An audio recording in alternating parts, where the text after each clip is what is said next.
A história de hoje é para todos que já foram subestimados, todos que já foram descartados, todos que já se sentaram em silêncio enquanto pessoas cruéis riam na cara deles e pensavam: apenas espere, a sua hora vai chegar. Deixem-me contar algo que os livros de história não enfatizam o suficiente. Um homem chamado Al Capone foi baleado várias vezes por gangues rivais e deixado para morrer em um beco de Chicago. Disseram que o Scarface estava lá acabado. Brindaram a sua morte em bares clandestinos por toda essa cidade. Mas 6 meses depois, ele se levantou daquela cama de hospital e construiu um império que fez seus inimigos chorarem sangue. Ele controlou cada político, cada policial, cada centímetro de Chicago, até que a única coisa que pôde detê-lo foi o próprio governo federal. Lucky Luciano foi espancado tão selvagemente que teve a garganta cortada e foi deixado pendurado em um gancho de carne. Chamaram-no de homem morto caminhando. Mas aquele homem morto caminhou direto para os livros de história como o pai do crime organizado moderno. Meyer Lansky era um pequeno garoto judeu em um mundo de gigantes. Riram do seu tamanho, zombaram do seu sotaque, subestimaram sua mente, e essa mente subestimada construiu um império financeiro tão vasto que nem o FBI conseguiu rastrear suas fronteiras. Esses homens entenderam algo que os socialites brilhantes em suas coberturas nunca poderiam entender. Fraqueza não é derrota. É camuflagem. É armadura. É a última coisa que seus inimigos veem antes de você destruí-los. E a história desta noite é sobre um rei que entendeu essa lição melhor do que qualquer um que veio antes dele. Um homem que deixou todo o submundo acreditar que ele estava quebrado, destruído, acabado. Um homem confinado a uma cadeira de rodas após um carro-bomba destinado a acabar com seu reinado. Dependente de seus tenentes, espionado pelos próprios traidores que tentaram assassiná-lo, eles o chamavam de Rei Quebrado. Sussurravam que sua mente havia se despedaçado junto com seu corpo. Sorriam em salas de reuniões e parabenizavam a si mesmos pela vitória. Davam tapinhas em seu ombro como se ele fosse uma criança e falavam devagar como se seus ouvidos tivessem falhado junto com suas pernas. Dividiram seu império entre si como abutres bicando uma carcaça. Eles não tinham ideia de que ele estava observando, ouvindo, planejando, escrevendo cada nome, cada traição, cada momento de perfídia em um livro negro que um dia seria cobrado. Seu nome era Gabriel Ashford, 36 anos, outrora o homem mais temido da costa leste, agora reduzido a um inválido babando em uma cadeira de rodas, ou assim eles acreditavam. E então ele precisou de uma esposa, não por amor, não por companhia, mas para a peça final de seu plano. E o destino lhe entregou Scarlett Hayes, 27 anos, uma mulher cujo próprio pai a havia vendido como gado para pagar suas dívidas de jogo. Uma mulher que viu seu irmão de 14 anos ser arrastado por traficantes de pessoas porque seu pai precisava cobrir suas perdas. Uma mulher que trabalhou em 3 empregos por 9 anos para pagar dívidas que nunca foram dela, que foi espancada, humilhada, marcada. Mas nunca, nem uma vez, ela baixou a cabeça para ninguém. Ela entrou na mansão dele esperando servir a um homem quebrado, esperando nada além de dever e degradação de um casamento de conveniência. E na noite de núpcias, quando ela estava naquele quarto se preparando para o pior, ele se levantou daquela cadeira de rodas, atravessou o quarto com 2 pernas firmes, olhou nos olhos dela com um olhar afiado o suficiente para cortar diamantes e sussurrou as palavras que derrubariam um império de traidores. Agora o jogo real começa. Deixem-me levá-los de volta a um apartamento caindo aos pedaços no Queens, onde Scarlett Hayes estava prestes a descobrir que os predadores mais perigosos são aqueles que fazem você acreditar que não podem caçar. Se essa história fala com sua alma, clique no botão de curtir. Compartilhe com alguém que precisa ouvir isso e inscreva-se para nunca perder um momento. Porque neste mundo, aqueles que esperam em silêncio sempre atacam com mais força. O apartamento ficava no 5º andar de um prédio em decadência no Queens. Um lugar onde a escadaria cheirava a urina e as paredes estavam manchadas com mofo, se espalhando como feridas que nunca cicatrizavam. Scarlett Hayes empurrou a porta enferrujada e entrou. Suas mãos ainda ardiam vermelhas depois de ficarem de molho na água da louça por 12 horas seguidas. Ela tinha acabado de terminar seu turno no restaurante. Antes disso, 6 horas em pé em um salão de beleza e, antes disso, 4 horas limpando escritórios às 4 da manhã. Seu corpo doía tão profundamente que ela não se lembrava mais de como era não sentir dor.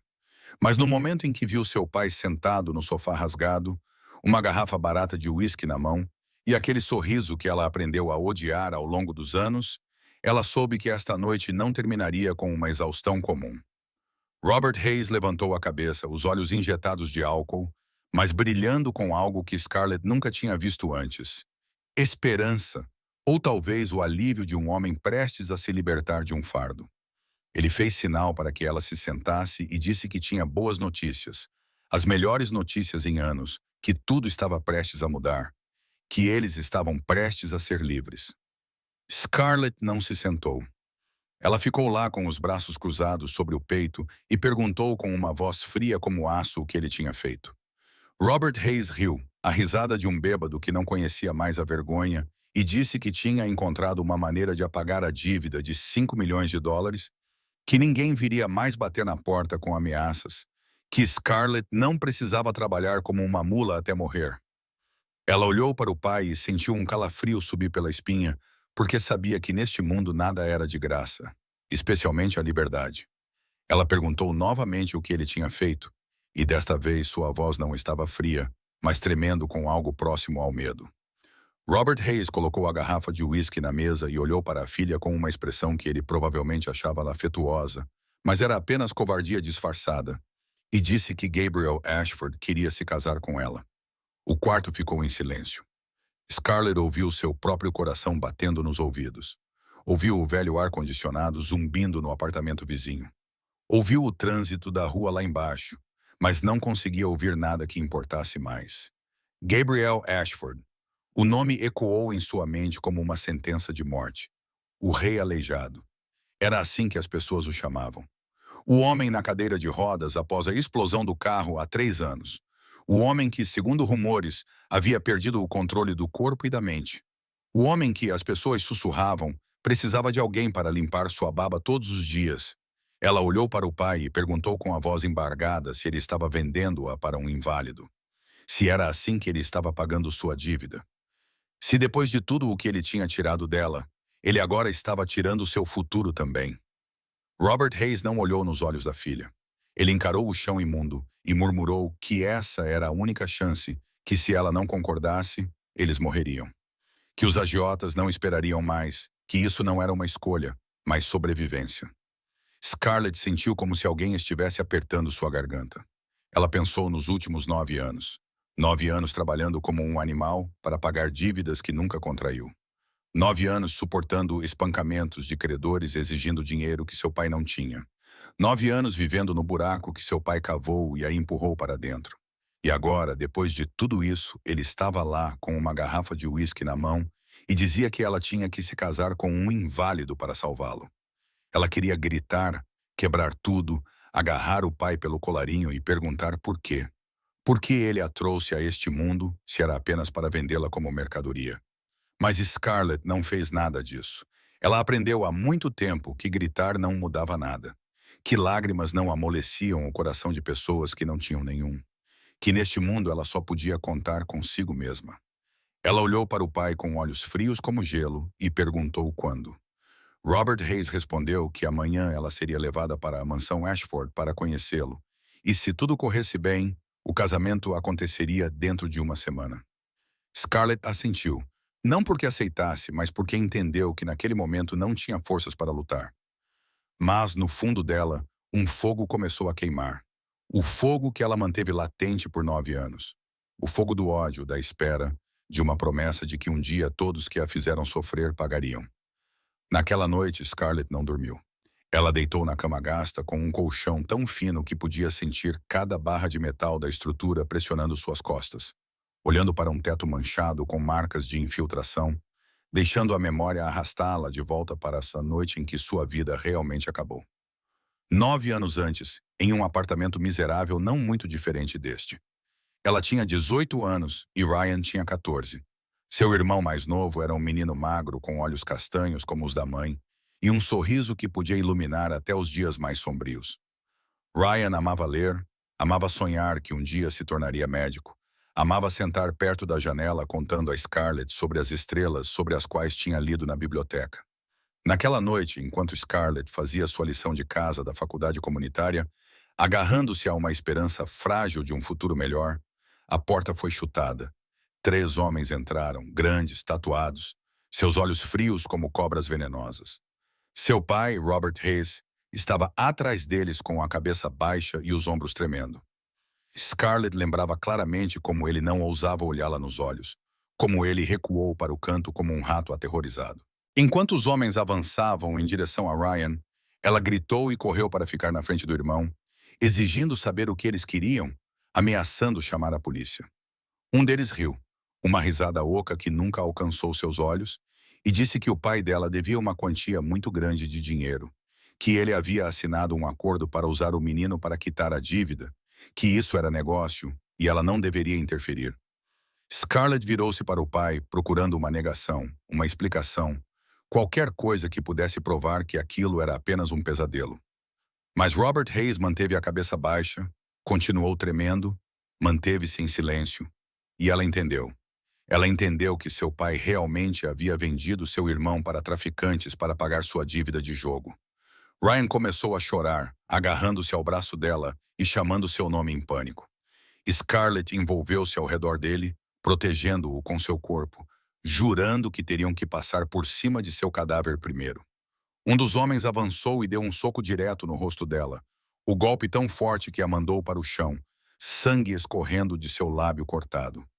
Ryan gritou e tentou alcançá-la, mas os outros 2 homens o agarraram. Scarlett forçou-se a levantar e avançou contra eles, arranhando, mordendo, batendo com tudo o que tinha.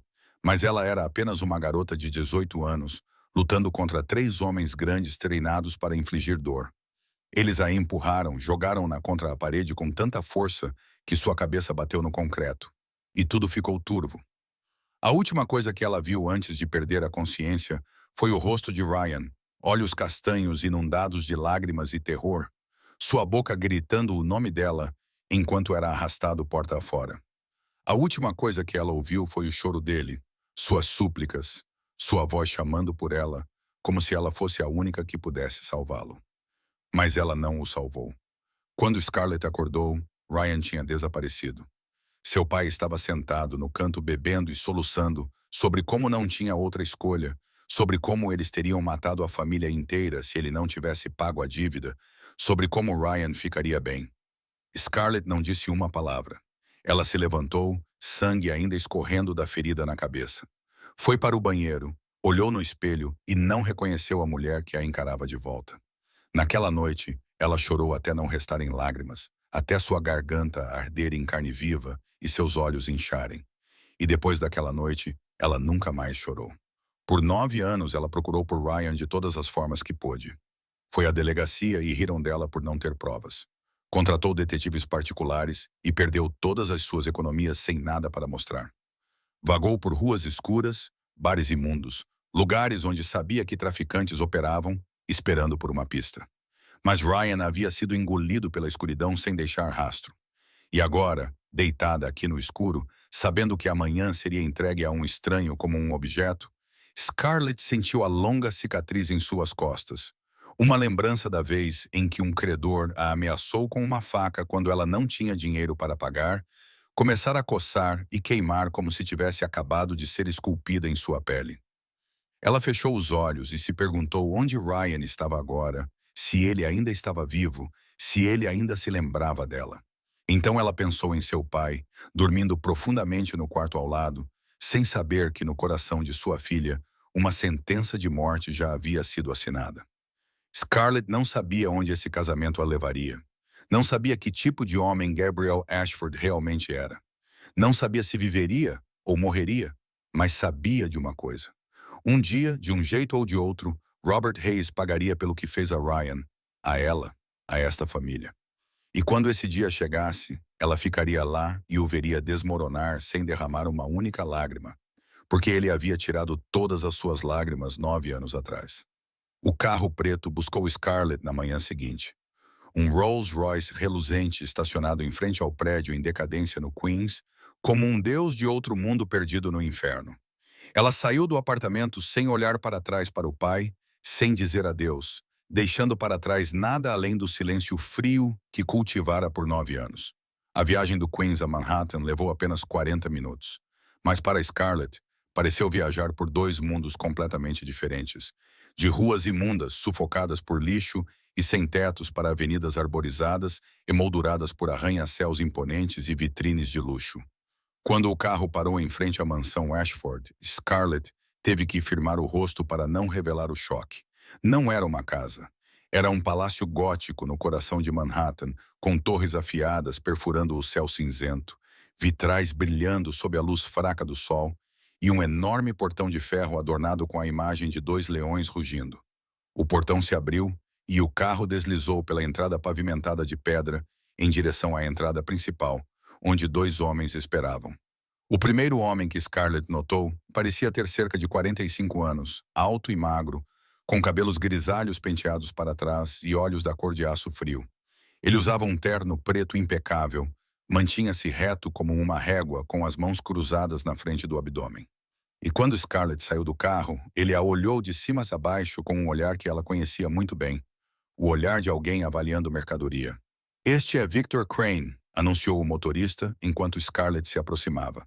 O vice-presidente do Império Ashford e o homem que administrava todas as operações comerciais em nome do Sr. Ashford. Victor Crane não sorriu nem a cumprimentou. Ele simplesmente assentiu uma vez e disse que ela estava na hora. Pelo menos ela tinha uma boa qualidade. Scarlett não respondeu. Ela sustentou o olhar dele sem piscar, um hábito que aprendeu durante anos enfrentando credores, porque se mostrasse medo, eles a despedaçariam. O segundo homem era mais jovem, cerca de 28 anos, com cabelos loiros despenteados e um rosto bonito saído de uma revista de moda. Mas seus olhos, aqueles olhos verdes, olhavam para Scarlett de uma maneira que a fazia querer recuar. A maneira como um predador olha para a presa. A maneira como um homem olha para uma mulher que acredita ter o direito de possuir. Maxwell Crane. Ele se apresentou com um sorriso largo. Filho de Victor e aquele que a ajudaria a se ajustar à vida ali. Ele se aproximou, perto demais,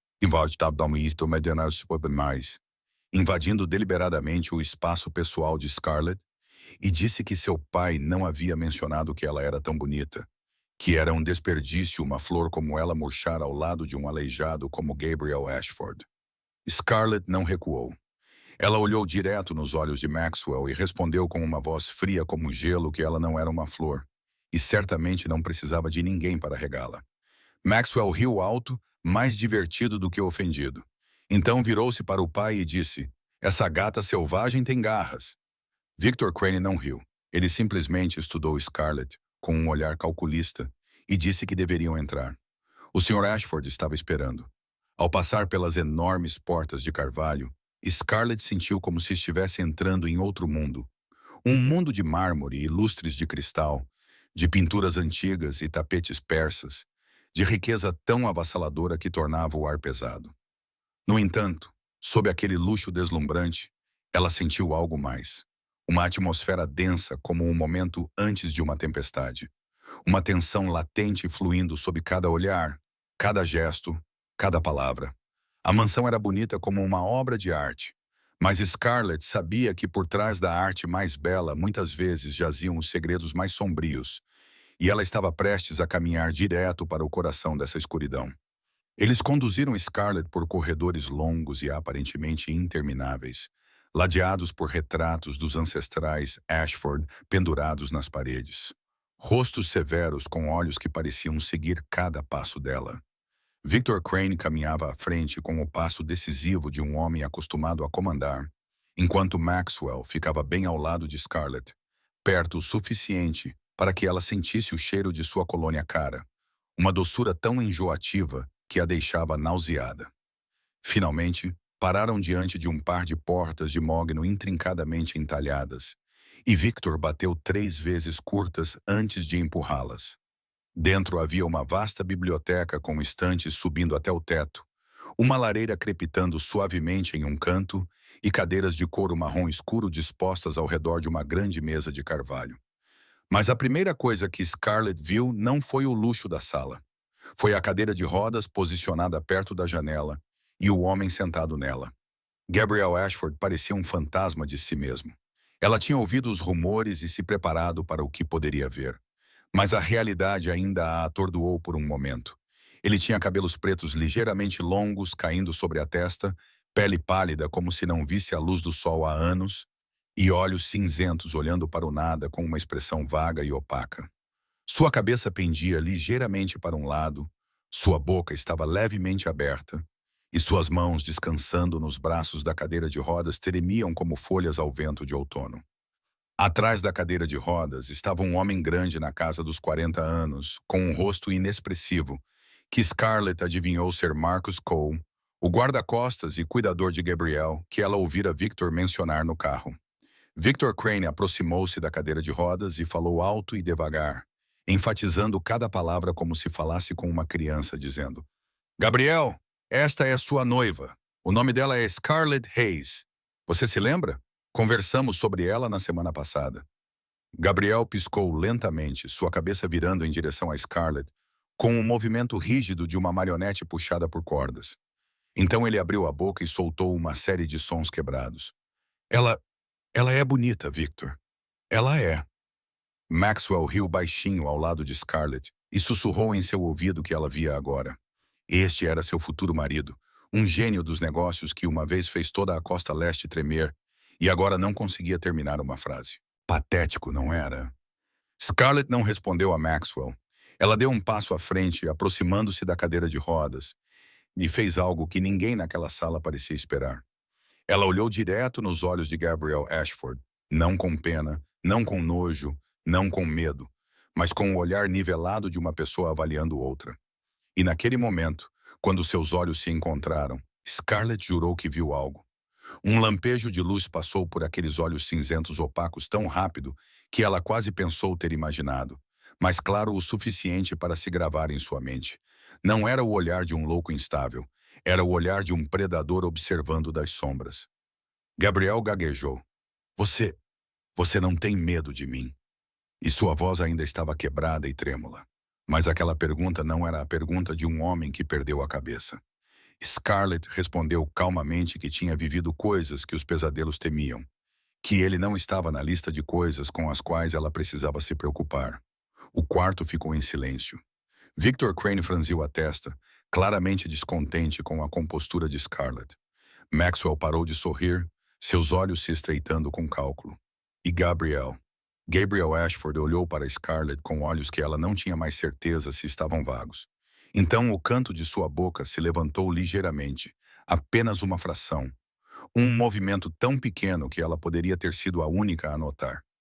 Então ele se virou para Victor e disse, sua voz ainda irregular, mas de alguma forma mais clara do que antes: Eu quero conhecê-la sozinho antes do casamento.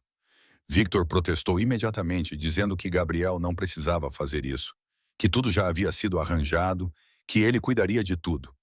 Mas Gabriel o interrompeu, e desta vez não houve gagueira nem hesitação. Apenas 4 palavras ditas com uma nitidez que congelou a sala inteira. Eu ainda sou o chefe desta família, Victor. Você esqueceu? Naquele momento, Scarlett viu Victor Crane empalidecer, viu Maxwell ficar rígido, viu Marcus Cole sorrir levemente atrás da cadeira de rodas, e ela entendeu que algo estava errado ali, que Gabriel Ashford não era tão simples quanto todos acreditavam, que ela havia entrado em um jogo cujas regras não entendia. No entanto, de alguma forma, ela sabia que sua sobrevivência dependia da rapidez com que as aprendesse. Naquela noite, quando a mansão Ashford mergulhou na escuridão e em um silêncio denso o suficiente para sufocar, Marcus Cole apareceu do lado de fora da sala de estar, onde Scarlett havia sido temporariamente instalada, e fez sinal para que ela o seguisse. Eles caminharam por corredores desertos iluminados apenas pelo luar filtrado pelas janelas altas. Seus passos ecoavam no chão de mármore como a batida constante de um coração esperando algo acontecer. Marcos não falou, não explicou, simplesmente liderou o caminho com uma expressão calma, como se isso fosse uma rotina noturna. Finalmente, pararam diante de uma porta que Scarlett reconheceu como o escritório onde conhecera Gabriel naquela tarde. E Marcos a abriu e se afastou sem dizer uma palavra. Scarlett entrou. A sala estava iluminada pelo fogo queimando na lareira, as chamas dançando e lançando sombras estranhas nas paredes e estantes. A cadeira de rodas de Gabriel estava posicionada de costas para a porta, de frente para o fogo, e ela só podia ver a parte de trás da cadeira e seu cabelo escuro. A porta se fechou atrás dela com um clique suave, e Scarlett percebeu que estava sozinha com o rei aleijado em uma sala selada. Ela ficou lá esperando, sem dizer nada, porque aprendera há muito tempo que quem falava primeiro geralmente era quem perdia. 1 minuto se passou, depois 2, depois 3, e o silêncio se esticou até se tornar sufocante. Finalmente, a voz de Gabriel o quebrou, ainda gaguejando, ainda irregular. No entanto, nesta escuridão e quietude, carregava um peso diferente. Por que você concordou em se casar comigo? Scarlett respondeu com uma honestidade que não tinha intenção de esconder, que ela não tinha escolha, que seu pai a vendeu para pagar suas dívidas, que ela estava aqui porque era a única maneira de sobreviver, não por amor, compaixão ou qualquer coisa nobre assim. Outra pausa se seguiu. Então Gabriel perguntou novamente: Você não me ama? Scarlett quase riu da pergunta, mas se conteve, dizendo a ele que não o conhecia bem o suficiente para amá-lo ou odiá-lo. Mas ela não mentiria. Ela odiava mentiras mais do que qualquer coisa no mundo. A cadeira de rodas girou lentamente e Gabriel a encarou à luz do fogo. Seu rosto ainda estava pálido. Seus olhos ainda pareciam opacos, mas havia algo mais ali, um foco que ela não tinha visto antes. Ele enfiou a mão no bolso da jaqueta, estendida sobre o colo, e tirou um envelope grosso, jogando-o no chão na frente de Scarlett. $100.000, disse Gabriel, desta vez sem gaguejar. O suficiente para você fugir, começar uma nova vida onde quiser. México, Canadá, Europa. Ninguém vai procurar por você. Scarlett olhou para o envelope e depois de volta para Gabriel. Seu coração batia forte no peito porque aquilo era uma fuga. Uma oportunidade que ela nunca ousara sonhar. Liberdade. $100.000 eram suficientes para ela desaparecer. Suficiente para recomeçar. Suficiente para evitar se casar com um homem que ela realmente não conhecia. Mas então ela pensou em Ryan. Se ela fugisse, nunca encontraria seu irmão. Se ela fugisse, perderia todas as chances de obter os recursos necessários para a busca. E se ela fugisse, Victor Crane mataria seu pai. E não importava o quanto ela odiasse Robert Hayes. Ela não queria carregar essa dívida de sangue pelo resto da vida. Ela se abaixou, pegou o envelope e caminhou em direção a Gabriel. Ela parou bem na frente da cadeira de rodas, perto o suficiente para ver o fogo refletido em seus olhos cinzentos, e colocou o envelope de volta em seu colo. Ela disse a ele que não precisava do dinheiro dele para fugir, que se quisesse fugir, já teria feito isso há muito tempo, que estava aqui por suas próprias razões, e essas razões importavam mais do que a liberdade. Gabriel olhou para ela, e desta vez ela sabia que não estava imaginando. O canto de sua boca se curvou em um pequeno sorriso, o primeiro sorriso que ela viu naquele rosto. E não era o sorriso de um homem instável, mas de alguém que acabara de encontrar o que procurava. Gabriel disse, sua voz ainda suave, mas mais clara do que ela jamais ouvira. Você é muito interessante, Scarlett Hayes. Na nossa noite de núpcias, você entenderá por que eu escolhi você. Então ele virou sua cadeira de rodas de volta para o fogo. A reunião acabou e Scarlett deixou o escritório com o coração acelerado e uma única pergunta ecoando implacavelmente em sua mente. Quem Gabriel Ashford realmente era? O casamento aconteceu 3 dias depois, na capela privada da mansão Ashford. Um espaço magnífico com tetos abobadados adornados com afrescos clássicos e enormes vitrais que deixavam a luz fraca da tarde derramar como sangue diluído. Scarlett estava diante do espelho em um vestido de noiva branco que não lhe permitiram escolher, olhando para a mulher desconhecida que a encarava de volta e se perguntando se aquilo era um casamento ou um funeral. Não havia convidados do lado dela. Nenhum pai, porque Robert Hayes não tinha permissão para aparecer. Nenhum amigo, porque ela não tinha nenhum. Ninguém que pertencesse a ela em uma sala cheia de estranhos com olhos frios e sorrisos falsos. Os convidados eram todos figuras poderosas do submundo de Nova York. Chefes, contrabandistas, políticos corruptos, todos reunidos para testemunhar o rei aleijado se casar com uma garota desconhecida do Queens. Eles sussurravam pelas costas dela palavras cruéis que não se preocupavam em esconder, dizendo que ela não passava de uma prostituta barata comprada a preço de banana.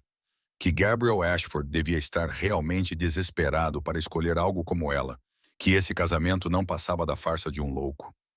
Scarlett ouviu tudo e não disse nada.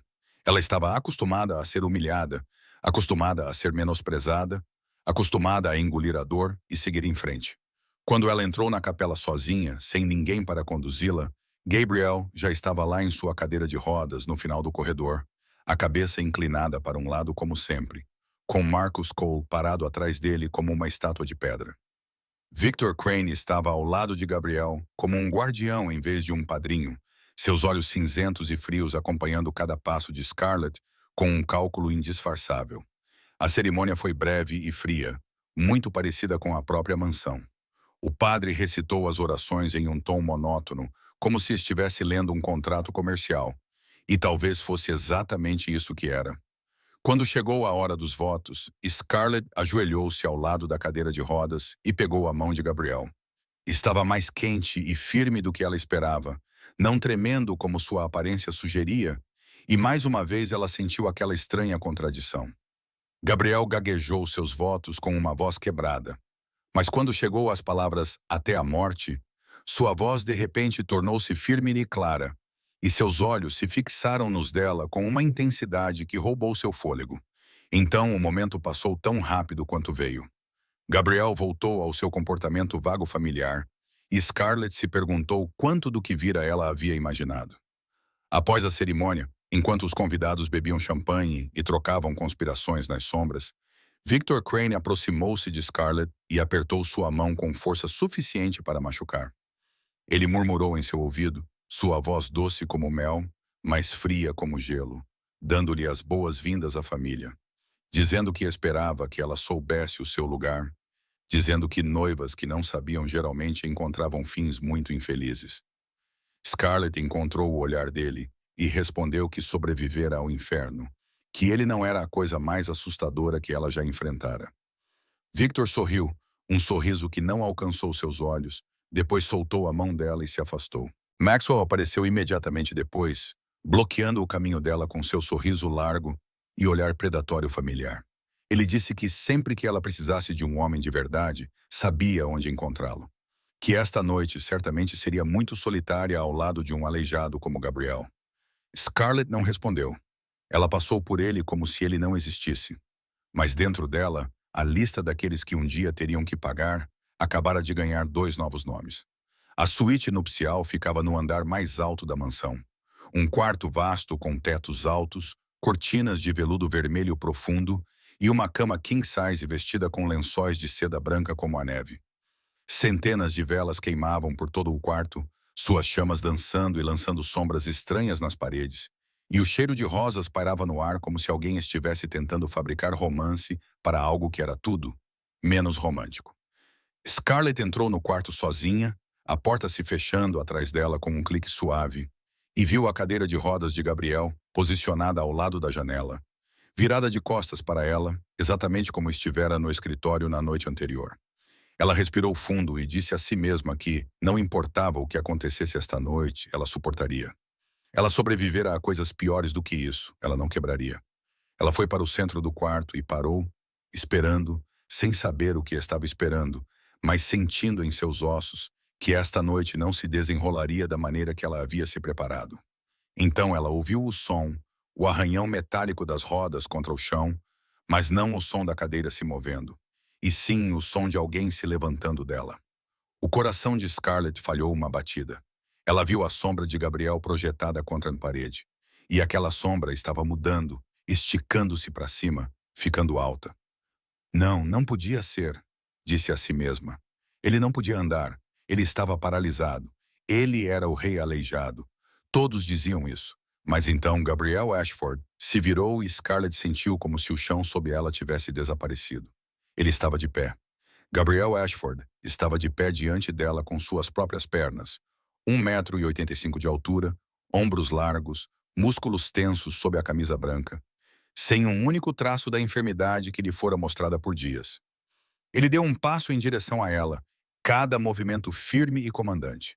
Nenhum tropeço, nenhuma fraqueza, apenas a força bruta de um predador se aproximando de sua presa. Scarlett recuou até que sua espinha encontrou a parede. E ela percebeu que estava tremendo. Não de medo, mas de choque, do colapso completo de tudo o que pensava saber. Gabriel parou bem na frente dela, perto o suficiente para ela sentir sua respiração, perto o suficiente para ver que seus olhos cinzentos agora estavam afiados como lâminas. Nenhum indício de vazio restava neles. Quando ele falou, sua voz não estava mais quebrada ou gaguejante, mas baixa, clara e cheia de autoridade. 3 anos, disse ele. 3 anos eu sentei naquela cadeira de rodas para que eles acreditassem que eu estava acabado. Scarlett não conseguia falar. Ela só podia olhar para ele, tentando processar o que estava acontecendo. Gabriel continuou, sua voz fria como aço, mas queimando como fogo. 3 anos eu os vi rir, vi dividirem meu império. Vi darem tapinhas no meu ombro como se eu fosse uma criança digna de pena. 3 anos eu deixei que acreditassem que minha mente havia se despedaçado junto com minhas pernas. Ele levantou a mão, tocou o queixo de Scarlett e ergueu o rosto dela para que ela tivesse que olhar diretamente em seus olhos.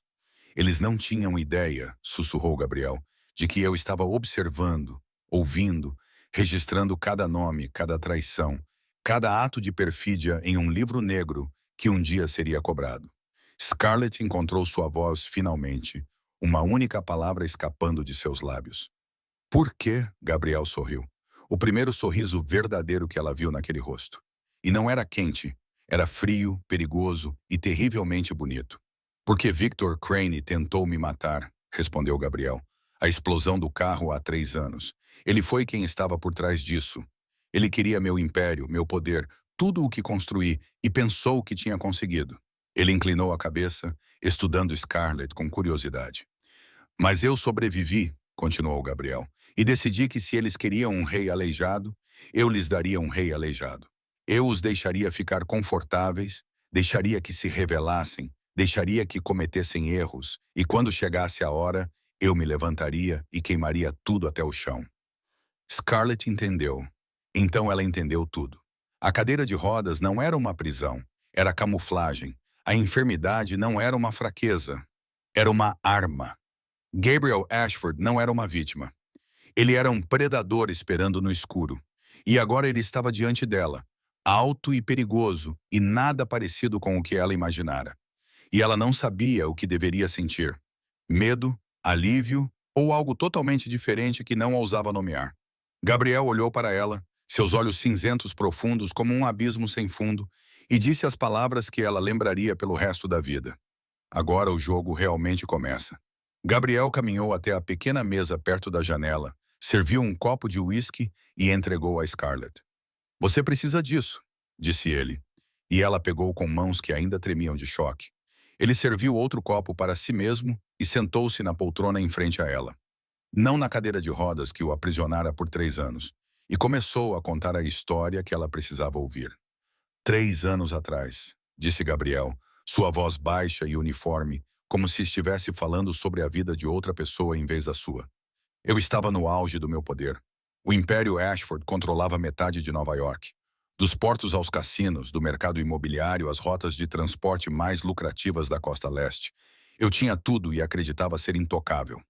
Ele tomou um gole de uísque, a luz da vela refletindo em seus profundos olhos cinzentos. Mas eu estava errado, continuou Gabriel. Eu não vi o inimigo parado bem ao meu lado. Victor Crane, o homem que meu pai tirou das ruas quando ele não passava de um garoto de sarjeta. O homem em quem confiei como um irmão. O homem a quem entreguei metade do meu império para administrar. Scarlett ouviu. Ela tomou um pequeno gole de uísque e sentiu o calor se espalhar por sua garganta, firmando-a o suficiente para processar o que ele estava revelando. Naquela noite eu estava voltando de uma reunião, disse Gabriel. Marcos estava dirigindo como sempre. Quando paramos no sinal vermelho na Rua 52 com a Madison Avenue, o carro explodiu. Ele fez uma pausa, os olhos fixos no espaço vazio como se visse tudo de novo. Lembro-me do fogo, disse Gabriel mais suavemente. Lembro-me do som de metal se rasgando. Lembro-me do cheiro de gasolina e sangue. Lembro-me da sensação de que o mundo inteiro estava explodindo ao meu redor. Marcos me arrastou dos destroços. Ele estava gravemente ferido, mas ainda se forçou a me levar para o hospital, e essa é a única razão pela qual ainda estou vivo. Scarlett perguntou baixinho como ele sabia que Victor estava por trás disso. Gabriel sorriu sem calor. Porque no hospital, enquanto eu ainda estava em coma, Marcos ouviu Victor falando ao telefone com alguém. Ele disse que o trabalho estava feito. Ele disse que Gabriel Ashford nunca acordaria. Ele disse que o império era dele agora. Gabriel pousou o copo e olhou direto nos olhos de Scarlett. Quando acordei, disse ele, os médicos me disseram que eu tinha sorte de estar vivo. Disseram que eu poderia nunca mais andar. Disseram que meu cérebro poderia estar danificado. E foi aí que percebi que esta era uma oportunidade. A única oportunidade de descobrir todos que me traíram. Scarlett entendeu. Então ela sussurrou. Você fingiu ser aleijado para que eles baixassem a guarda. Gabriel assentiu. Deixei que acreditassem que Gabriel Ashford estava morto. Não em corpo, mas em espírito. Sentei naquela cadeira de rodas e interpretei o papel de um inválido, um homem que não conseguia controlar seu corpo ou sua mente. Deixei que dessem tapinhas no meu ombro e falassem comigo como se eu fosse uma criança. Engoli essa humilhação todos os dias porque sabia que um dia eles pagariam por isso 1000 vezes. Ele se levantou, caminhou até o armário de carvalho no canto, abriu uma gaveta escondida e tirou um caderno encadernado em couro preto. Este é o livro negro, disse Gabriel ao entregá-lo a Scarlett.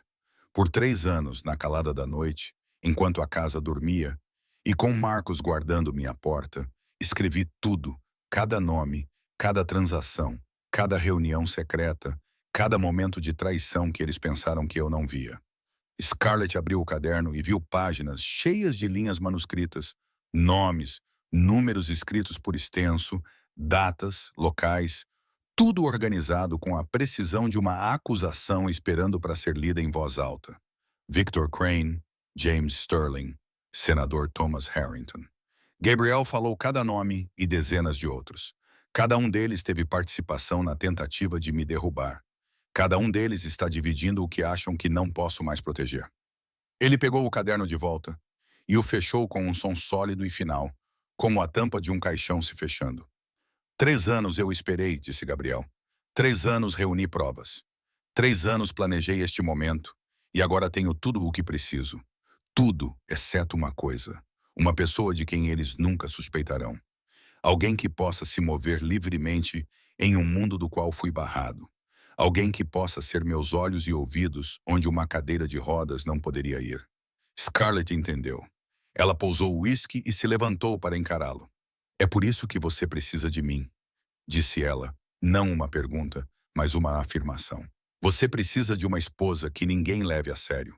Uma garota desconhecida do Queens que eles ignorarão. Um peão no tabuleiro que ninguém acredita que possa ameaçá-los. Gabriel olhou para ela e pela primeira vez naquela noite seus olhos continham algo que parecia respeito. Você entende rápido, disse ele. Essa é uma das razões pelas quais escolhi você. Mas não é a única razão. Scarlett olhou para Gabriel com os olhos semicerrados e perguntou qual era a outra razão. Gabriel colocou o livro negro na mesa e caminhou até a janela, olhando para o céu noturno de Manhattan, onde as luzes brilhavam como milhões de estrelas artificiais. Estou observando você há 2 anos, disse ele sem se virar. Desde que você apareceu pela primeira vez na lista de pessoas a quem seu pai devia dinheiro. Eu sei sobre os 3 empregos em que você trabalha todos os dias. Eu sei sobre os espancamentos que você levou de credores. Eu sei sobre a cicatriz nas suas costas de quando algum lixo te ameaçou com uma faca porque você não tinha dinheiro para pagar.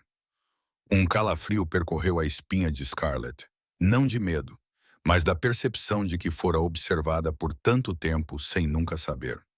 Gabriel virou-se para encará-la, e seus olhos cinzentos continham algo próximo à admiração. Mas a razão pela qual escolhi você não é porque você suporta a dor, disse ele. É porque você nunca se submete. Eu vi você ficar na frente de um credor com o dobro do seu tamanho. Vi ele te dar um tapa, cuspir em você, e você não baixou a cabeça. Você olhou para ele como se ele fosse um verme, e eu soube então que você era a mulher de que eu precisava. Scarlett não sabia como reagir a essa confissão. Ela ficou lá sentindo algo estranho subir em seu peito. Algo que não sentia há muito tempo. A sensação de ser vista, de ser reconhecida, de ser valorizada pelo que realmente era. Então Gabriel continuou, E o que ele disse a seguir parou todos os pensamentos em sua mente. E eu sei sobre Ryan, disse Gabriel, sua voz mais suave agora, como se entendesse o peso daquele nome. Scarlett sentiu como se alguém tivesse lhe dado um soco no peito. Ela não conseguia respirar, não conseguia pensar, só conseguia olhar para ele com olhos arregalados e lábios trêmulos. Ryan, ela sussurrou, o nome saindo de sua boca como uma oração. Meu irmão. O que você sabe sobre meu irmão? Gabriel deu um passo mais perto. Perto o suficiente para ela ver cada linha de seu rosto à luz de velas. Eu sei que seu pai o vendeu para traficantes há 9 anos, disse Gabriel. Eu sei que você o procurou por 9 anos sem resultados. Eu sei que você gastou cada dólar que economizou contratando investigadores. Que você foi aos lugares mais perigosos de Nova York procurando pistas. Que você fez tudo o que uma garota sem poder e sem dinheiro poderia fazer. Lágrimas brotaram nos olhos de Scarlett, as primeiras lágrimas em 9 anos. Mas ela as enxugou com raiva porque jurara nunca chorar na frente de ninguém. Você sabe onde ele está? Ela perguntou, a voz trêmula, mas os olhos ardendo. Você sabe onde meu irmão está, não sabe? Gabriel assentiu lentamente. Eu sei, e se você provar que é digna, eu lhe darei tudo. Não apenas informações, mas o próprio Ryan, vivo e seguro. Scarlett sentiu os joelhos ameaçarem ceder, mas forçou-se a ficar ereta. Ela olhou para Gabriel e entendeu que aquele era o verdadeiro acordo, não um casamento por dinheiro ou status, mas uma aliança construída na necessidade mútua. O que você quer de mim? Ela perguntou, a voz firme novamente. O que você quer que eu faça em troca de Ryan? Gabriel disse que precisava de uma aliada, uma parceira, alguém que ficasse com ele quando ele queimasse cada traidor até o chão. Ele precisava dos olhos e ouvidos dela em salas onde não podia entrar. Ele precisava da lealdade absoluta dela até que essa guerra acabasse. Scarlett ficou em silêncio por um longo tempo. Ela pensou em Ryan, em 9 anos de sofrimento, em tudo o que perdera e tudo o que ainda poderia recuperar. Então ela olhou direto nos olhos de Gabriel e disse que concordava, mas tinha uma condição. Gabriel ergueu uma sobrancelha e perguntou qual era. Victor Crane, disse Scarlett, sua voz fria como gelo. Quando você o derrubar, eu quero ver. Quero estar lá quando ele perceber que tudo o que construiu está desmoronando. Quero que ele saiba que a garota que ele tratou como lixo teve um papel em sua destruição. Gabriel olhou para ela e, desta vez, o sorriso que se espalhou por seu rosto não foi frio. Continha algo quase quente, quase satisfeito, quase orgulhoso. Você realmente é a esposa perfeita para mim, disse Gabriel. Então ele pegou a mão dela, levou-a aos lábios e deu um beijo suave nas costas da mão como um voto. O acordo estava selado.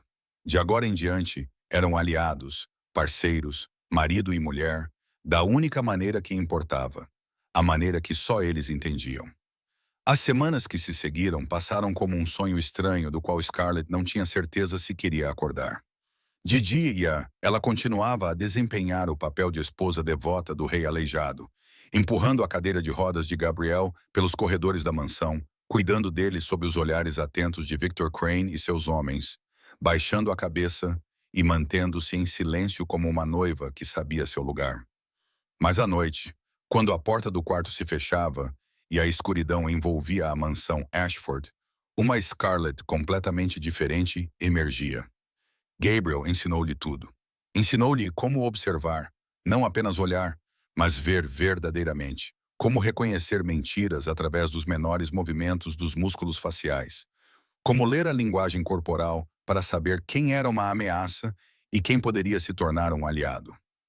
Você nasceu para isso, disse Gabriel uma noite quando Scarlett leu corretamente os estados emocionais de 3 servos, simplesmente pela maneira como caminhavam nas imagens de vigilância. Você tem olhos de predador sem nem saber. Scarlett não sabia se era um elogio ou um aviso, mas sentiu algo quente se espalhar pelo peito quando ele disse isso. As longas noites juntos gradualmente se tornaram algo que ela ansiava. Eles se sentavam no escritório com copos de uísque, enquanto Gabriel contava a ela sobre seu império, sobre os anos gastos construindo-o a partir das cinzas que seu pai deixara, sobre as decisões implacáveis que fora forçado a tomar para sobreviver no submundo. Ele não se pintava como um herói, não fingia que suas mãos estavam limpas. Ele contava a verdade nua e crua, e deixava que ela julgasse por si mesma.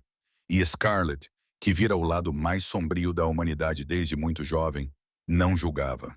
Ela ouvia e entendia que neste mundo, às vezes, os monstros eram os únicos que podiam protegê-la de outros monstros. Então era a vez dela.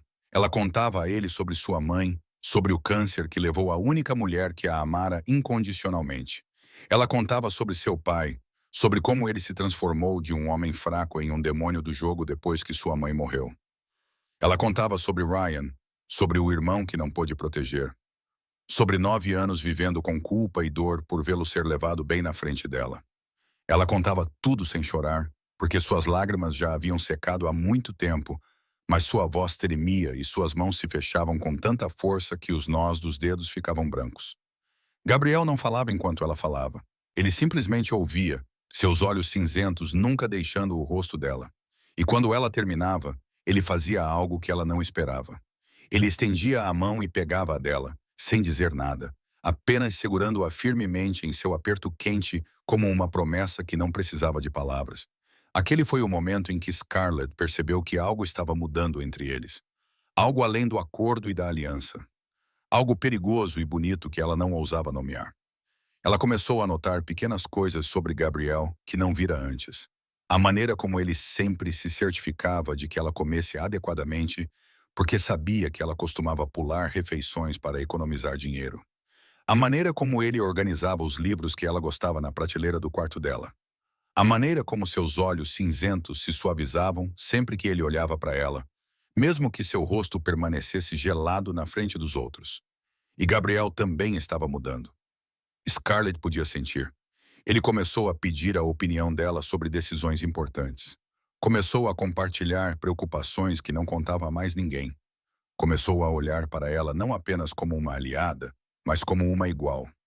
Uma noite, enquanto revisavam imagens de vigilância em busca de evidências da conspiração de Victor, Scarlett acidentalmente adormeceu no ombro de Gabriel de exaustão.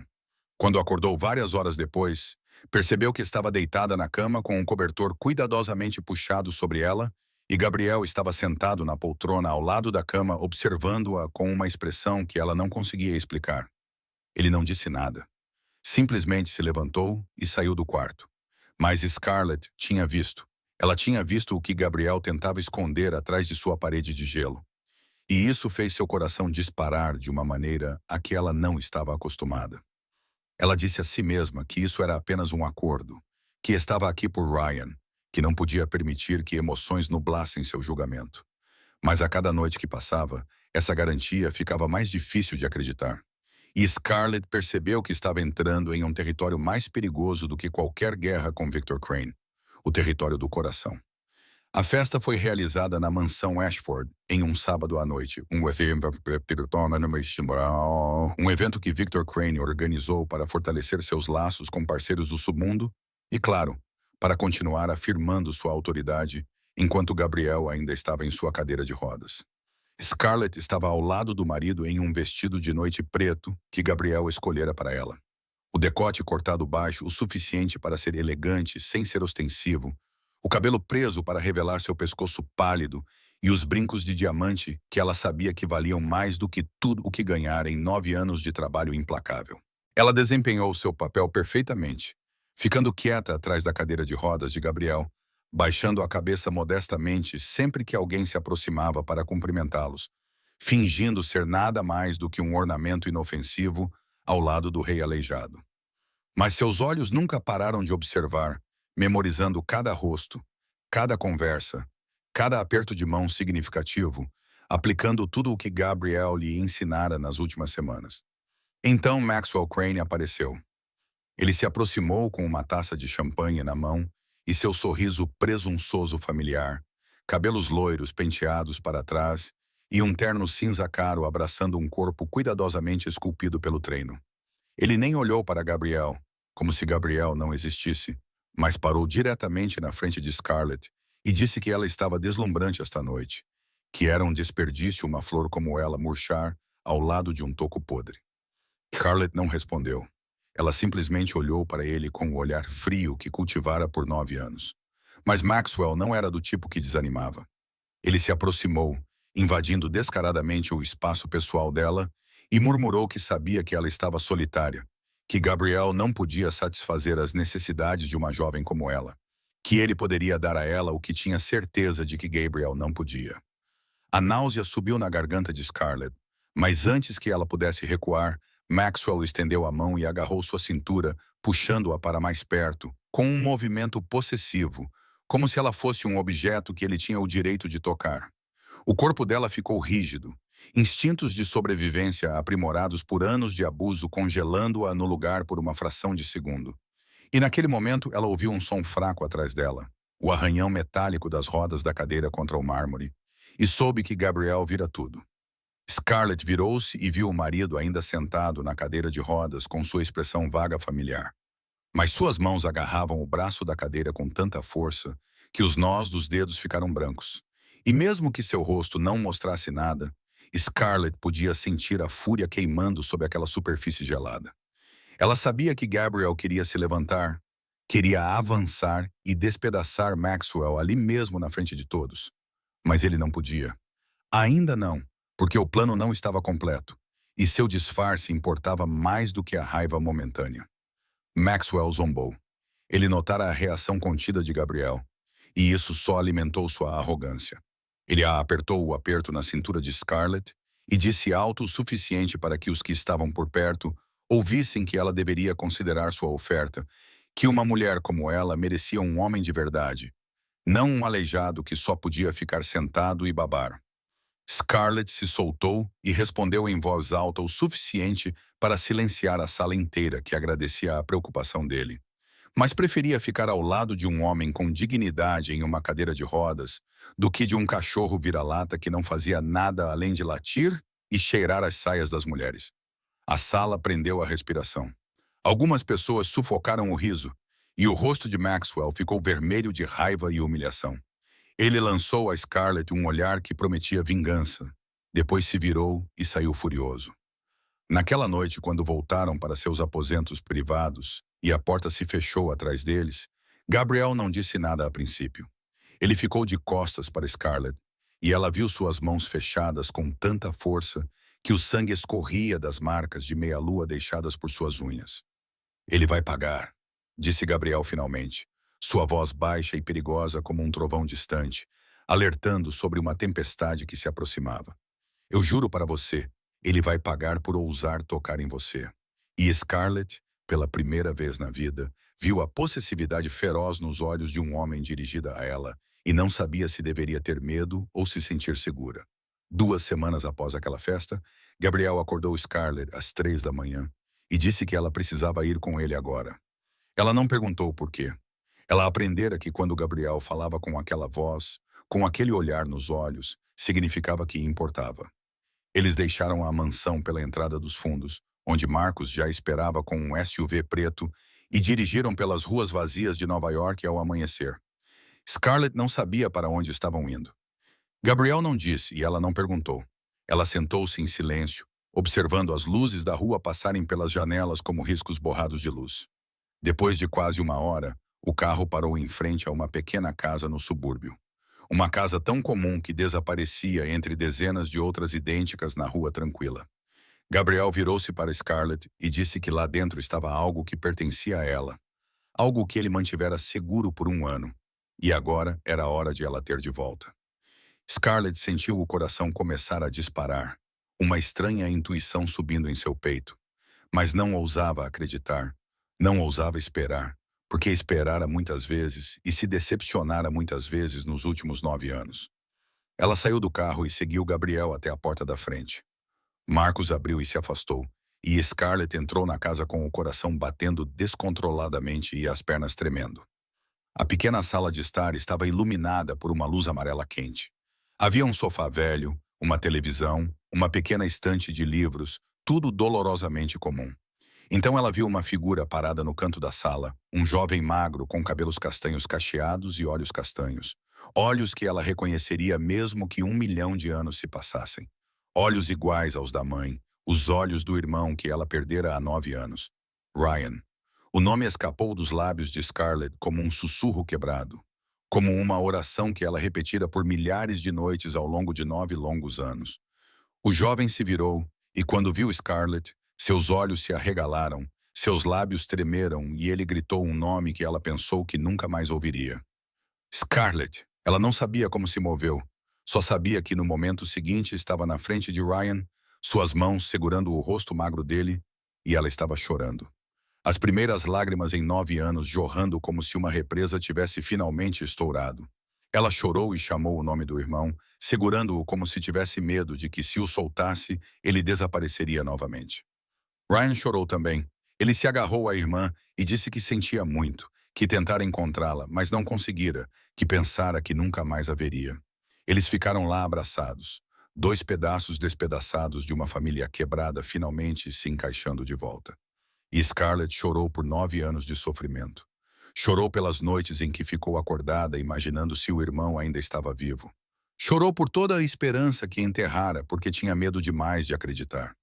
Ela não sabia quanto tempo se passou antes de finalmente se afastar e olhar para Ryan adequadamente. Ele tinha 23 anos agora, mais alto do que ela lembrava, mais magro do que ela desejava, com cicatrizes nos pulsos sobre as quais ela não ousava perguntar. Mas ele estava vivo. Ele estava ali na frente dela, e isso era tudo o que importava. Gabriel estava na porta, silenciosamente, observando o reencontro com olhos que Scarlett não conseguia ler. Ela se virou para olhar para ele, o homem que lhe dera o presente com o qual ela nunca ousara sonhar. O homem que encontrara seu irmão em um bordel no México e o trouxera de volta, tratara dele, protegera-o por 1 ano sem dizer uma palavra. Ela deu um passo em direção a Gabriel, lágrimas ainda enchendo seus olhos, e não sabia o que dizer. Não havia palavras que pudessem conter o que ela estava sentindo, então ela não falou. Em vez disso, ela levantou a mão, tocou o rosto de Gabriel e o beijou. O primeiro beijo deles não foi o beijo de um acordo ou de uma aliança. Foi um beijo da mais profunda gratidão, um sentimento que ela não podia mais negar, de um coração congelado por 9 anos finalmente começando a descongelar. Gabriel ficou imóvel no primeiro momento, como se não esperasse por isso. Então seus braços envolveram a cintura dela e a puxaram para mais perto, e ele a beijou de volta com uma ternura que ela nunca imaginou que um homem como ele pudesse possuir. Quando se separaram, Gabriel olhou nos olhos dela e disse em uma voz baixa e firme que queimaria o mundo inteiro por ela. E Scarlett, com lágrimas ainda no rosto e o irmão seguro atrás dela, respondeu que então eles o queimariam juntos. Scarlett não sabia que Victor Crane começara a suspeitar dela depois da festa daquela noite. Não sabia que a maneira como seus olhos demoravam em Gabriel havia mudado de uma forma que um predador como Victor podia reconhecer. Não sabia que ele enviara pessoas para vigiá-la por semanas e gravara cada encontro privado tarde da noite entre ela e o marido. O que ela sabia era que 3 dias depois de ver Ryan novamente, enquanto voltava do salão de beleza para a mansão Ashford como parte do disfarce que Gabriel arranjara para ela, uma van preta a fechou em um beco deserto. Ela não teve tempo de reagir ou gritar. 2 homens grandes a agarraram e pressionaram um pano embebido em clorofórmio sobre seu rosto, e o mundo escureceu. Quando Scarlett acordou, encontrou-se amarrada em uma cadeira de metal em um armazém abandonado, o fedor de umidade e óleo de motor queimando seu nariz. A luz fraca de algumas lâmpadas piscando no teto derramava-se para formar manchas quebradas de luz e sombra no chão de concreto rachado. Sua cabeça latejava como se estivesse sendo aberta, e seus pulsos ardiam com a corda áspera. Mas ela se forçou a ficar alerta. Forçou-se a observar como Gabriel lhe ensinara, procurando qualquer coisa que pudesse ajudá-la a escapar. Então ela ouviu passos ecoando no concreto, e Maxwell Crane saiu da escuridão, usando o sorriso que ela ia aprender a odiar. Ele parecia diferente de antes. O charme falso desaparecera, expondo sua verdadeira natureza. Um predador com olhos famintos e impiedosos. Maxwell disse que seu pai queria saber o que ela estava escondendo. Que ela mudara muito desde que chegara à mansão Ashford. Que nenhuma garota do Queen se portava da maneira que ela fazia, a menos que estivesse jogando algum tipo de jogo. Scarlett não respondeu. Ela o encarou com um olhar gelado que aperfeiçoara ao longo dos anos. Mas por dentro, seu coração batia forte de medo. Maxwell agachou-se ao nível dos olhos dela e disse que tinha maneiras de fazer as mulheres falarem, que fizera isso muitas vezes e sempre tivera sucesso, que ela não seria diferente. Então ele estendeu a mão e tocou a bochecha dela, seus dedos deslizando pelo pescoço até a clavícula, e a náusea subiu na garganta de Scarlett. Ela cuspiu na cara dele. Maxwell recuou, limpou o rosto com a manga, e seu sorriso desapareceu, substituído por uma fúria fria. Ele deu um tapa nela tão forte que a cabeça dela virou para o lado e seus ouvidos zumbiram. Mas Scarlett não chorou nem implorou. Ela se virou para ele e sorriu através dos lábios ensanguentados, porque suportara coisas piores do que isso. Fora espancada por homens mais fortes do que ele, e não daria a ele a satisfação de vê-la quebrar. Maxwell perdeu o controle. Ele agarrou o colarinho dela e o rasgou, botões voando pelo chão, e Scarlett sabia que ele não pararia. Sabia que faria coisas terríveis com ela antes de matá-la ou entregá-la ao pai. Ela lutou, chutou-o com as pernas livres, mas Maxwell agarrou o cabelo dela e puxou a cabeça para trás com tanta força que o pescoço dela pareceu que ia quebrar. Ele sussurrou no ouvido dela que ela o humilhara na frente de todos na festa, que pagaria por isso, que quando ele terminasse com ela, nem Gabriel iria querer olhar para ela. Lágrimas brotaram nos olhos de Scarlett, não de dor ou medo, mas de raiva, de impotência, do conhecimento de que estava sozinha ali e ninguém sabia onde ela estava. Ela pensou em Gabriel, em Ryan, em tudo o que acabara de recuperar e poderia perder, e se perguntou se era assim que sua história terminava. Então, assim que Maxwell começou a levantar o vestido dela, um estrondo soou, não um tiro, mas o som da porta do armazém sendo chutada para fora das dobradiças. E lá na porta, de pé alto, com uma arma na mão e olhos cinzentos brilhando com uma fúria que ela nunca vira, estava Gabriel Ashford. Não o rei aleijado preso a uma cadeira de rodas, mas um rei reivindicando seu trono com sangue e fogo. Maxwell congelou no lugar, as mãos ainda segurando o vestido de Scarlett, e seu rosto mudou de raiva selvagem para puro terror em um único instante quando viu Gabriel de pé na porta. "Isso é impossível", sussurrou ele. "Você não pode andar. Você é aleijado. Você não é nada." Gabriel não respondeu. Ele simplesmente entrou no armazém com passos firmes e comandantes, a arma em sua mão apontada diretamente para Maxwell, e atrás dele estavam Marcus Cole e 6 homens vestidos de preto com suas armas prontas. "Tire as mãos da minha esposa", disse Gabriel, sua voz fria como gelo, mas queimando como lava derretida. Cada palavra proferida com o controle perfeito de um homem que esperara 3 anos por este momento. Maxwell soltou Scarlett e cambaleou para trás, seus olhos correndo pelo armazém, procurando uma fuga. Mas os homens de Gabriel haviam selado todas as saídas. Ele gaguejou que aquilo era um mal-entendido, que não sabia, que seu pai ordenara, que estava apenas seguindo instruções. Gabriel aproximou-se até estar a menos de 1 metro de distância e olhou para Maxwell com uma expressão que Scarlett nunca vira antes, o olhar de um rei julgando um traidor. "Você está culpando seu pai", disse Gabriel. "Mas seu pai ordenou que você tocasse na minha esposa? Que rasgasse as roupas dela? Que olhasse para ela como um animal faminto?" Maxwell começou a tremer. Ele caiu de joelhos e implorou, dizendo que faria qualquer coisa, que confessaria tudo sobre os esquemas do pai, que ainda poderia ser útil. Gabriel olhou para o homem ajoelhado a seus pés e perguntou qual mão ele planejara usar para tocar em sua esposa. Maxwell olhou para as próprias mãos horrorizado, e antes que pudesse responder, Gabriel disparou um único tiro na mão direita de Maxwell.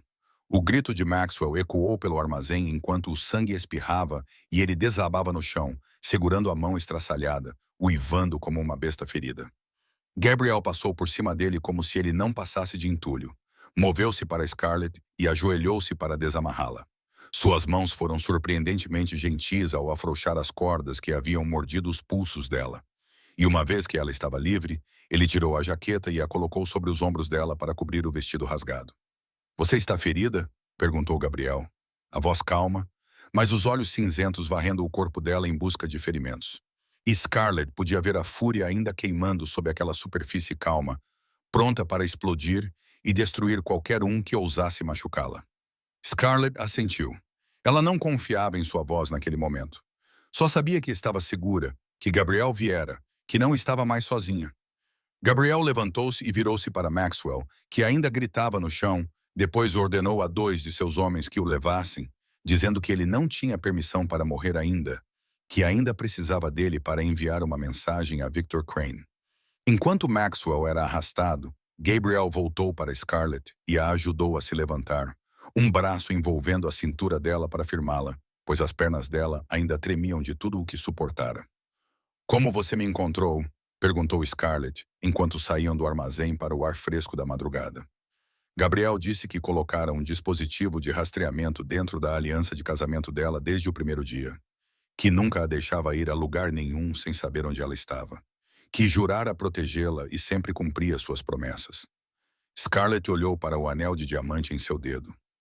O anel que ela acreditara ser nada mais do que decoração para um casamento de fachada, e percebeu que Gabriel estivera guardando sua segurança muito antes de ela saber quem ele realmente era. Eles entraram no SUV que esperava. Marcos assumiu o banco do motorista e partiu imediatamente enquanto o veículo deixava a zona industrial abandonada para trás. Scarlett descansou a cabeça no ombro de Gabriel e sentiu os braços dele se apertarem ao redor dela, como se temesse que ela pudesse desaparecer se ele a soltasse. "Victor vai saber", disse ela suavemente. "Ele vai saber que você pode andar, que tudo foi uma encenação." Gabriel assentiu e disse, sim, a encenação acabou esta noite, que ele tinha todas as evidências de que precisava, que era hora de Victor Crane e cada traidor pagarem. Ele olhou nos olhos de Scarlett com determinação ardente e disse que em 3 dias haveria uma grande festa na mansão Ashford, que todos os seus inimigos estariam lá, que seria a noite em que o rei aleijado se levantaria e reivindicaria tudo. "E eu estarei ao seu lado", disse Scarlett, não como uma pergunta, mas como uma certeza. Gabriel sorriu, seu primeiro sorriso desde que entrara no armazém, e respondeu que não poderia fazer isso sem ela, que ela era sua rainha, e um rei nunca estava completo sem sua rainha ao lado quando reivindicava seu trono. 3 dias depois, a mansão Ashford estava iluminada como um palácio na noite. Milhares de luzes de cristal derramando um brilho dourado rico através de janelas imponentes, enquanto carros de luxo fluíam pela entrada pavimentada de pedra em direção ao portão principal. Esta era a maior celebração que a família Ashford organizara desde o ferimento de Gabriel 3 anos antes, e convites haviam sido enviados a todas as figuras poderosas do submundo de Nova York, juntamente com políticos e empresários ligados ao Império Ashford. Victor Crane fora quem organizara o evento oficialmente para apresentar formalmente a nova senhora Ashford ao seu círculo de elite e celebrar a condição estável de Gabriel. Embora todos soubessem que o verdadeiro propósito era Victor afirmar sua autoridade como o verdadeiro poder por trás do Império Ashford. Enquanto Gabriel ainda estava sentado em uma cadeira de rodas, Scarlett estava diante do espelho no camarim, estudando a mulher desconhecida que a encarava de volta em um vestido de noite carmesim profundo, da cor de sangue seco, seu decote alto e elegante, escondendo os hematomas em sua garganta que não haviam cicatrizado totalmente. Luvas longas escondendo as abrasões em seus pulsos deixadas pela corda. Ela estava pronta para esta noite. Pronta para ficar ao lado de Gabriel enquanto ele reivindicava tudo o que era dele. Pronta para ver Victor Crane cair. Gabriel entrou no quarto e, pela última vez em sua vida, baixou-se para a cadeira de rodas que fora sua prisão voluntária por 3 longos anos. Ele olhou para Scarlett com profundos olhos cinzentos e disse que ela estava deslumbrante, que Victor não perceberia o que estava por vir até que fosse tarde demais, que esta noite tudo terminaria. Scarlett inclinou-se e deu um beijo suave em seus lábios. Depois disse que estaria bem ao lado dele, que queimariam tudo juntos. Marcus Cole empurrou a cadeira de rodas de Gabriel para o grande salão, onde centenas de convidados bebiam champanhe e trocavam conversas cheias de conspiração. Scarlett caminhava ao lado do marido, com a cabeça erguida e a expressão serena, como se não soubesse que dentro de horas aquela sala se tornaria um inferno vivo para aqueles que o haviam traído.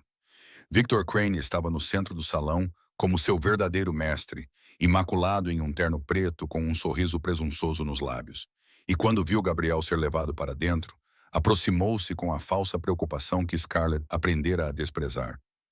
"Gabriel parece mais forte esta noite", disse Victor, sua voz doce como mel envenenado. "Espero que a festa não seja muito exaustiva para você."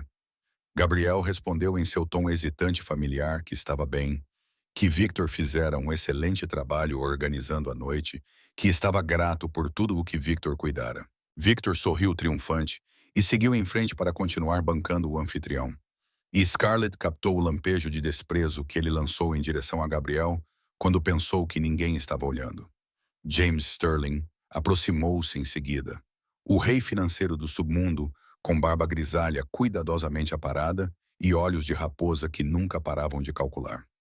Ele ofereceu gentilezas vazias sobre a saúde de Gabriel e a beleza de Scarlett, enquanto olhava para Victor como se confirmasse que tudo permanecia sob controle.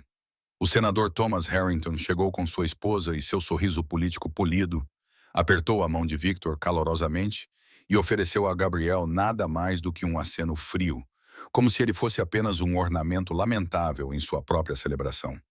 Scarlett observou tudo e memorizou cada rosto, cada olhar desdenhoso, cada sorriso falso que dirigiam ao marido.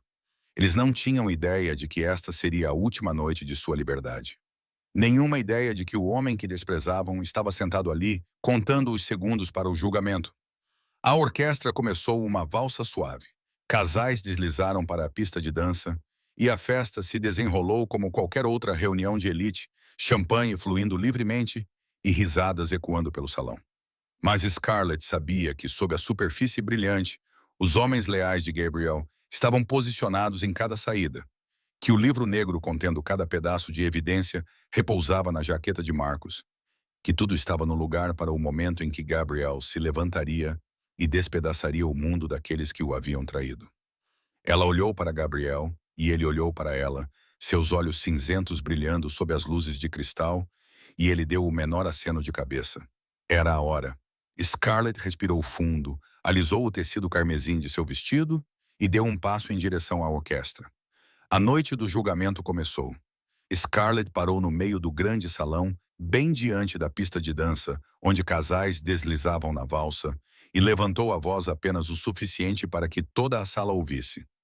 Senhoras e senhores, gostaria de convidar meu marido para dançar. O salão ficou em silêncio. A orquestra parou no meio da nota. Casais congelaram na pista e centenas de olhos se voltaram para Scarlett em choque e irritação. Victor Crane soltou uma risada aguda do outro lado da sala e disse em voz alta que a senhora Ashford devia ter bebido champanhe demais, que o marido dela não podia dançar, que alguém deveria acompanhá-la para descansar. Scarlett não olhou para Victor. Ela olhou direto nos olhos de Gabriel e sorriu, um sorriso que só os dois entendiam. Gabriel respondeu com um leve sorriso próprio, depois colocou as duas mãos nos braços de sua cadeira de rodas e, no silêncio mortal do salão, impulsionou-se para cima e ficou de pé. Um grito irrompeu de algum lugar na multidão. Alguém deixou cair uma taça de champanhe e o som de cristal estilhaçando estalou no chão de mármore como um tiro. Victor Crane congelou, sua expressão mudando de satisfação presunçosa para puro horror em um piscar de olhos. Olhos cinzentos arregalados enquanto encarava o que estava vendo. Gabriel Ashford estava de pé no centro do salão. 1,85 m, ombros largos, músculos definidos sob seu terno preto impecável, sem um único traço da deficiência em que acreditaram por 3 anos. Ele ajustou os punhos com calma deliberada, alisou a lapela como se tivesse todo o tempo do mundo, depois caminhou em direção a Scarlett com passos firmes e autoritários. Acredito que estão tocando uma valsa, disse Gabriel, sua voz profunda e clara, sem a menor gagueira, e estendeu a mão para ela. Dance comigo, minha esposa. Scarlett colocou a mão na dele e eles pisaram na pista. A orquestra, saindo de seu choque, começou a tocar novamente com um ritmo trêmulo, e Gabriel guiou Scarlett pela pista de dança com a graça impecável de um homem treinado desde a infância. Eles giraram sob os olhares atordoados de centenas de convidados. E Scarlett sentiu como se fossem o centro do universo, duas almas dançando sobre as cinzas daqueles que tentaram destruí-los. Quando a música terminou, Gabriel parou no centro da pista e virou-se para encarar a multidão. Marcos, tranque todas as portas. Sua voz soou como o comando de um rei reivindicando seu trono. Portas bateram em toda a mansão, e os homens leais de Gabriel apareceram em cada saída com armas em punho. O pânico se espalhou pelo salão, mas Gabriel levantou uma mão e o silêncio caiu novamente. como se ele comandasse o próprio espaço e tempo. 3 anos, começou Gabriel, sua voz ecoando pela sala. 3 anos. Anos eu sentei naquela cadeira de rodas e vi vocês despedaçarem meu império como abutres se alimentando de um cadáver. 3 anos eu deixei vocês darem tapinhas no meu ombro e falarem comigo como se eu fosse uma criança indefesa. 3 anos eu registrei cada traição, cada acordo, cada esquema neste livro negro. Marcos deu um passo à frente e entregou a Gabriel o livro encadernado em couro preto, e Gabriel o ergueu para que todos vissem. Victor Crane, chamou Gabriel primeiro. O homem que plantou a bomba no meu carro há 3 anos. O homem que conspirou com a Bratva para me derrubar. O homem que pensou que poderia me matar e tomar tudo o que construí. Victor tentou correr para a saída traseira, mas 2 dos homens de Gabriel o agarraram e o forçaram a ficar de joelhos no centro da pista de dança. James Sterling, continuou Gabriel, o homem que lavou dinheiro para o golpe que financiou aqueles que tentaram me matar. Senador Thomas Harrington, o homem que ordenou ao FBI que olhasse para o outro lado após a explosão do carro que aceitou subornos para proteger os traidores. Um por um, eles foram arrastados e jogados no chão ao lado de Victor. Rostos brancos de terror. Gabriel parou na frente de Victor Crane e olhou para o homem que fora sua mão direita, o homem que o traíra, tentara assassiná-lo e ordenara o sequestro e a humilhação de sua esposa. Você se pergunta por que eu não te matei no momento em que soube, disse Gabriel. A morte é rápida demais, Victor. Eu queria que você perdesse tudo primeiro. Seu dinheiro, seu poder, seu nome, depois sua vida. Gabriel virou-se para Scarlett e perguntou se ela queria assistir. Scarlett deu um passo para o lado do marido, encontrou os olhos de Victor Crane com um olhar mais frio que gelo e disse: Isso é por todos que você destruiu, pela explosão do carro, pelos 3 anos que meu marido viveu em uma cadeira de rodas e pelo que seu filho tentou fazer comigo naquele armazém. As luzes do salão se apagaram. A escuridão engoliu a sala e tiros soaram na escuridão. 1, 2, 3. Cada tiro, uma sentença executada. Quando as luzes voltaram, Victor Crane, James Sterling e o senador Thomas Harrington jaziam imóveis no chão de mármore. Seu sangue se espalhando como flores vermelhas profundas contra a pedra branca. Gabriel estava no centro do salão, sua mão segurando a de Scarlett, e olhou para os convidados restantes com os olhos de um rei que recuperara seu trono.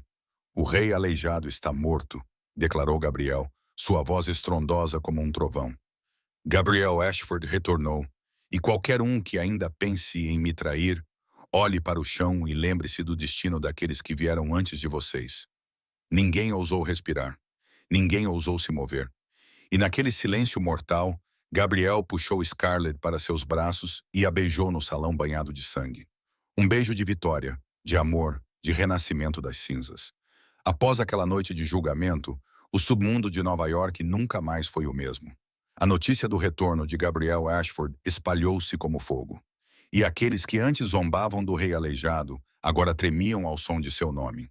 O Império Ashford estava mais forte do que nunca. Sem informantes, sem traidores, apenas lealdade absoluta a um rei que provara que nem a própria morte poderia detê-lo. Maxwell Crane sobreviveu ao ferimento na mão, mas foi expulso de Nova York com um aviso de que se algum dia voltasse, a morte seria o destino mais gentil que poderia esperar. Aos cúmplices restantes de Victor foi dada uma escolha: jurar lealdade a Gabriel ou desaparecer para sempre. E ninguém ousou escolher a segunda opção depois de testemunhar o destino daqueles que vieram antes deles. Uma semana depois da festa, Robert Hayes pediu para ver a filha. Scarlett estava na sala de estar da mansão Ashford e viu o homem que a trouxera a este mundo entrar com a mesma covardia familiar, cabeça baixa e ombros trêmulos, exatamente como no dia em que a vendera a Gabriel. Robert implorou por perdão, dizendo que não tinha escolha, que fizera tudo pela família, que a amava à sua maneira. Scarlett ouviu em silêncio, depois disse a ele que ele não era mais seu pai, que seu pai morrera na noite em que vendera Ryan para traficantes, que ela não o mataria, mas nunca o perdoaria. Gabriel ofereceu-se para lidar com Robert da maneira que o submundo fazia. Mas Scarlett balançou a cabeça e disse que queria que ele que vivesse na pobreza e na solidão, que vivesse com a memória do que fizera aos filhos, porque esse castigo era mais doloroso do que a morte. Robert Hayes foi banido de Nova York com uma pequena quantia, apenas o suficiente para sobreviver. E Scarlett nunca mais o viu. 3 anos depois, em uma manhã de primavera cheia de luz dourada do sol, Scarlett estava no jardim da mansão Ashford, observando sua filha de 3 anos correr pelo gramado verdejante. Isabella Grace Ashford tinha os olhos cinzentos do pai e os cabelos pretos da mãe. Um sorriso que podia derreter o coração mais frio e uma risada que ecoava pelo jardim como a música mais doce que Scarlett já conhecera. Gabriel aproximou-se por trás da esposa e envolveu a cintura dela com os braços, descansando o queixo no ombro dela enquanto observavam a filha juntos. "No que você está pensando?" perguntou ele. Scarlett sorriu e disse que estava pensando na longa estrada que percorrera. De um apartamento em decadência no Queens até este lugar. De uma garota vendida como propriedade à rainha do Império Ashford.